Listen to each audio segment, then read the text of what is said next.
So hi, I'm Wei Cheng. I'm a data scientist at Roche Innovation Center, New York, which belongs to Roche Pharmaceutical Research and Early Development Division.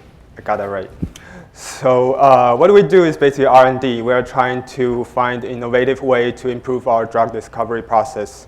And today I would like to share with you our story of using Spark on image analysis, specifically tumor image. So I would like to give like a scope definition first. So the biggest thing, in this talk we will not talk about computer vision or image processing. What we are doing is more downstream, it's image analysis, which means we start from an image object list that's already been identified from computer vision algorithm or image processing pipeline. And obviously, I will not talk about any specific drug or chemical, which I'm definitely not qualified for. But I will give you a little oversimplified background on the biological background of our problem. So hopefully you will find it interesting. And we're not developing new algorithms, and we're not developing new infrastructure. We are using like existing libraries to try to perform our analysis. Important thing, this is a work in progress, so it's not complete. And the reason we put it out here is we are trying to show you there is a great opportunity in the life science realm that you can actually put your talent in it and try to find a better way to improve life science and eventually help the patients. So the background part. So if you've been following the latest news on cancer treatment, you will be hearing a lot of this buzzword called cancer immunotherapy. So the idea of cancer immunotherapy is trying to use your own immune system to fight the cancer cell.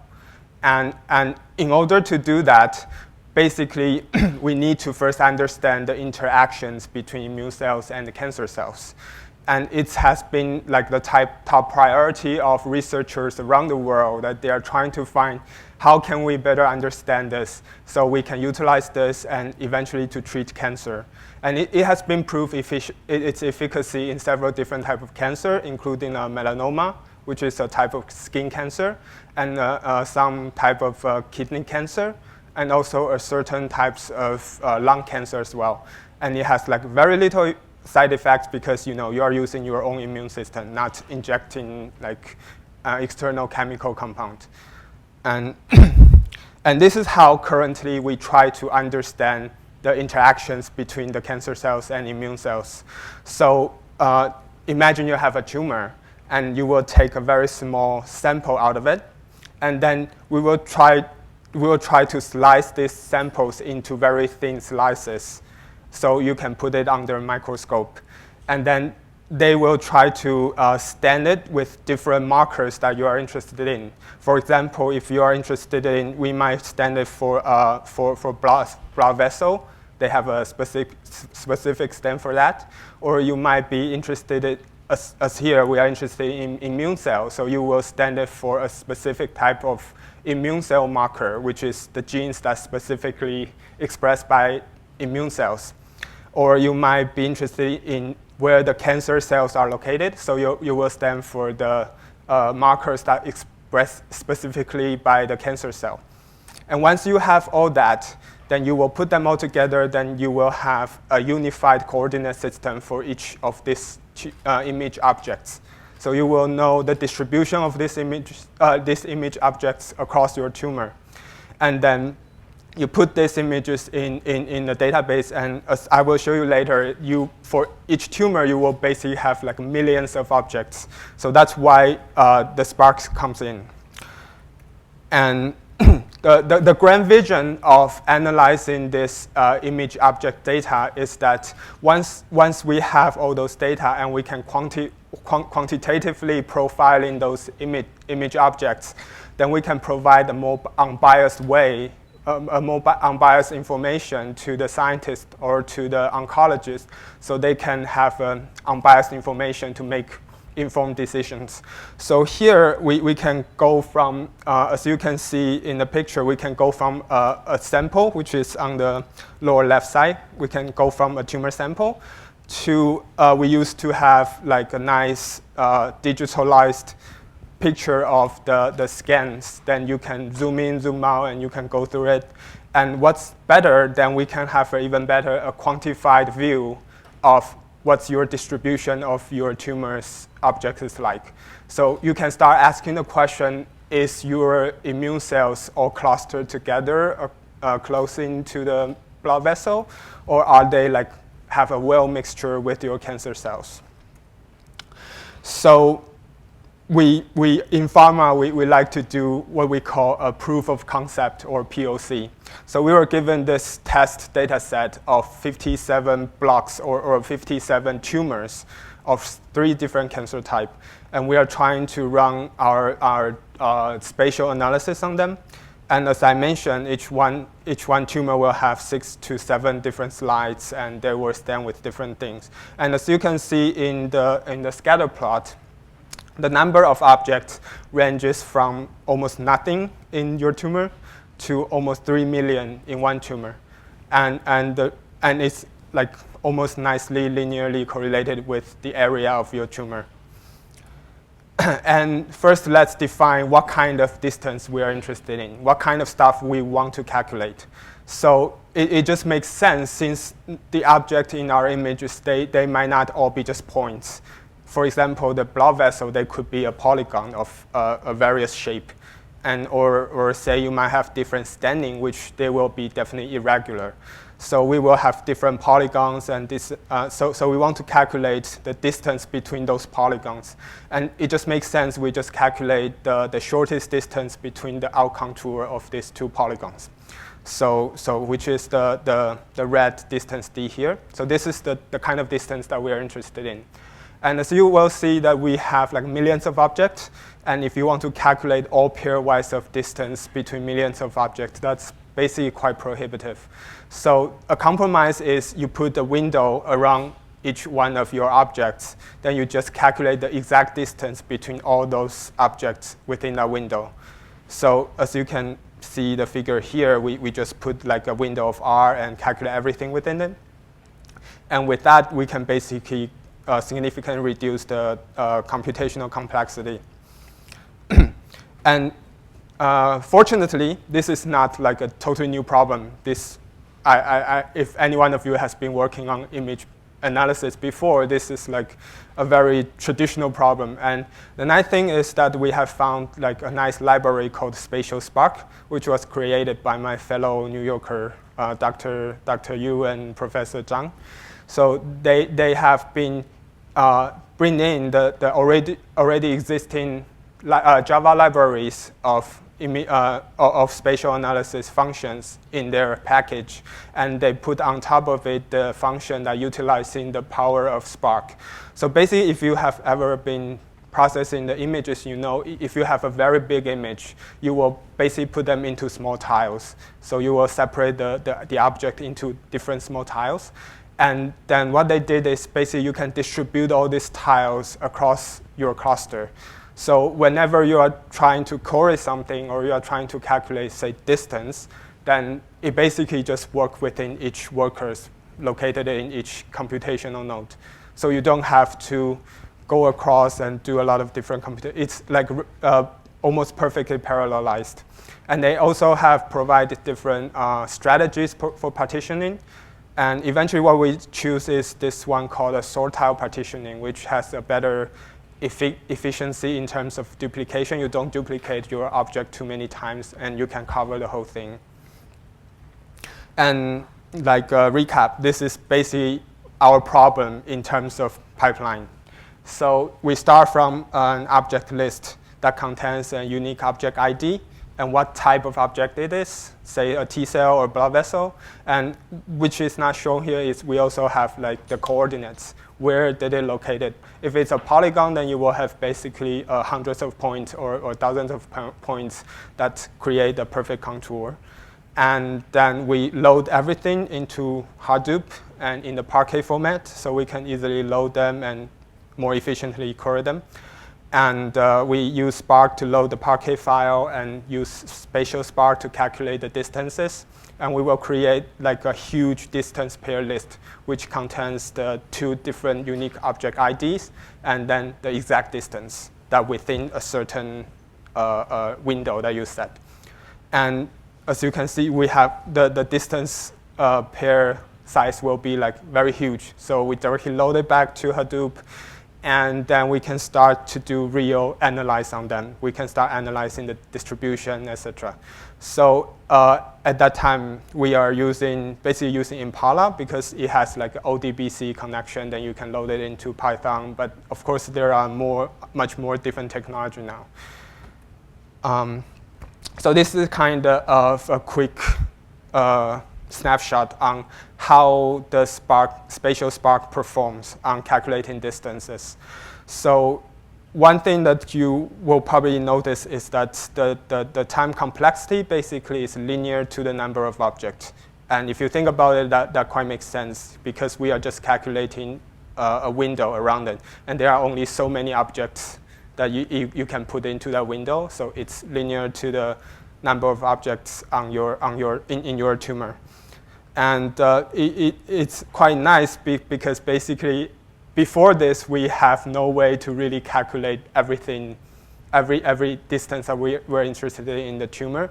But with this, then it became possible. And then we're still trying to see how we can improve on this. But the real price of this is that after you have all this distance information, you can start to asking really interesting research questions. So for example, here we put, you can see 3 different bar charts, which there are 3 blocks, means 3 different tumor types. And the first one is just sort everything by the tumor area. So it's kind of a control, so you will know that everything you see later on does not correlate with the tumor area.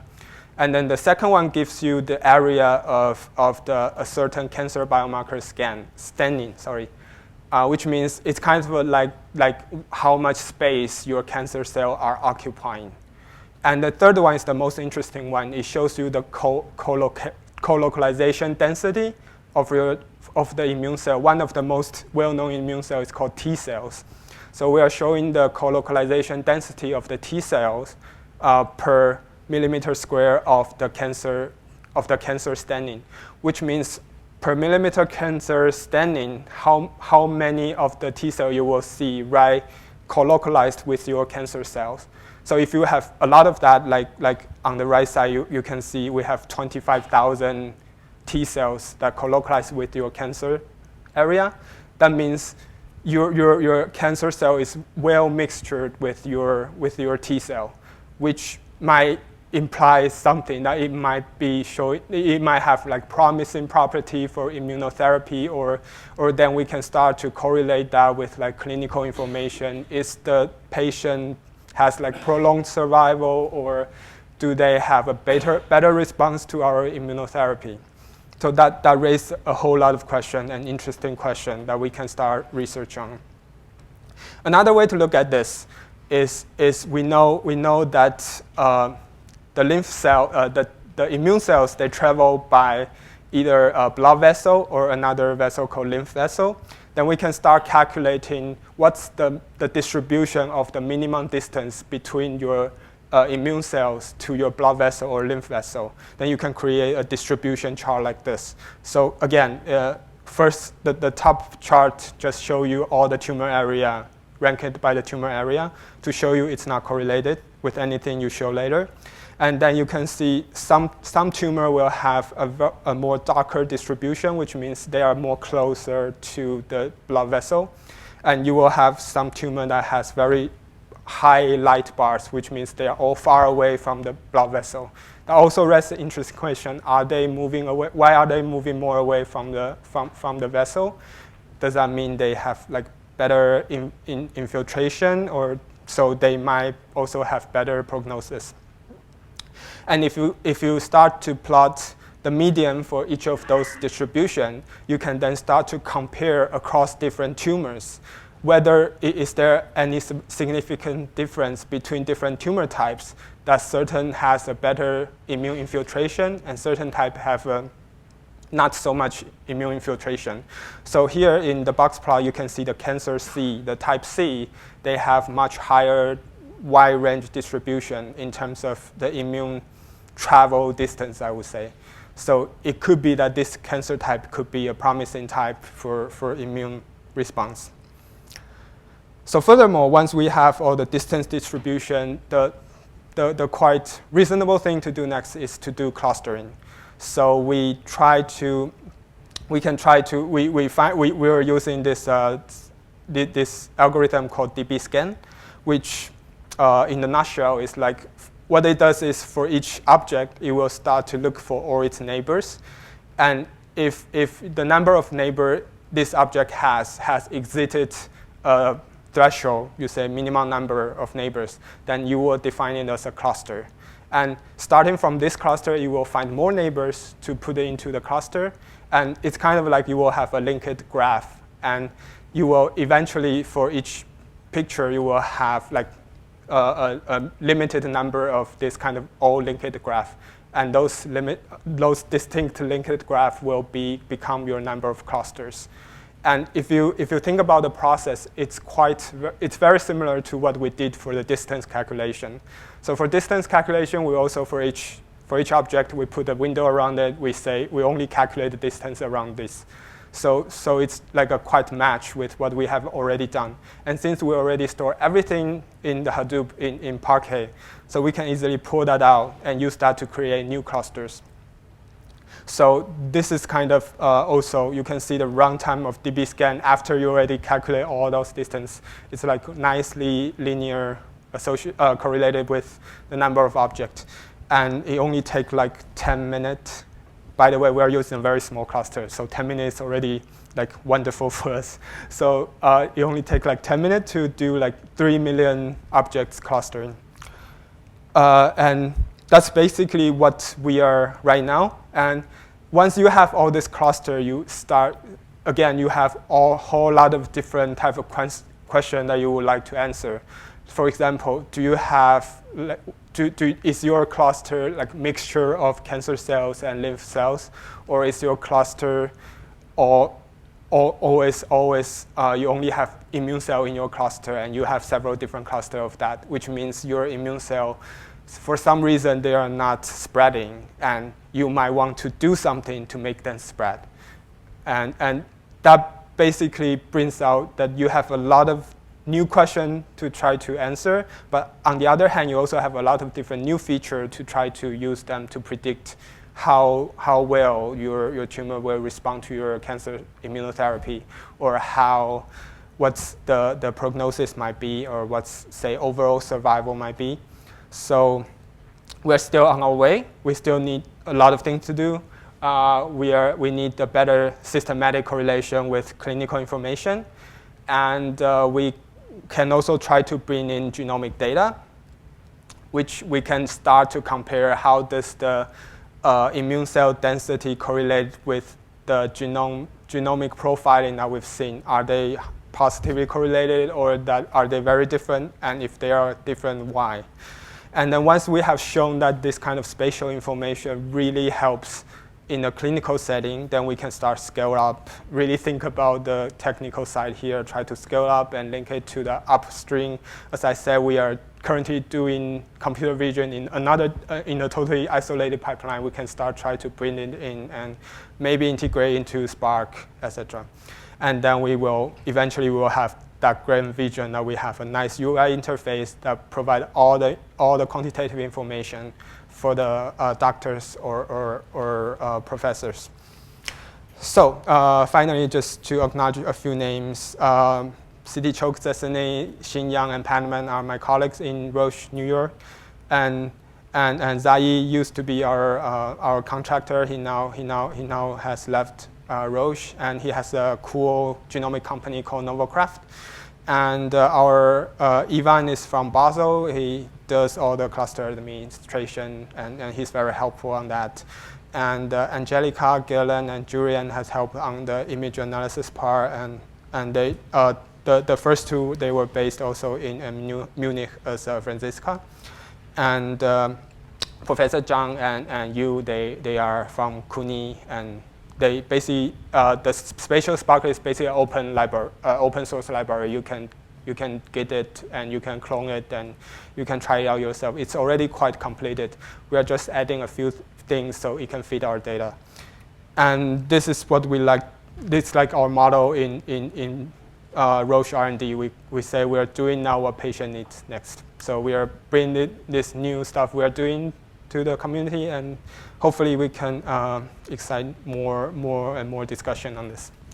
Thank you. That's all I have today. Okay, we have time for some questions. Any questions? Oh, there's one.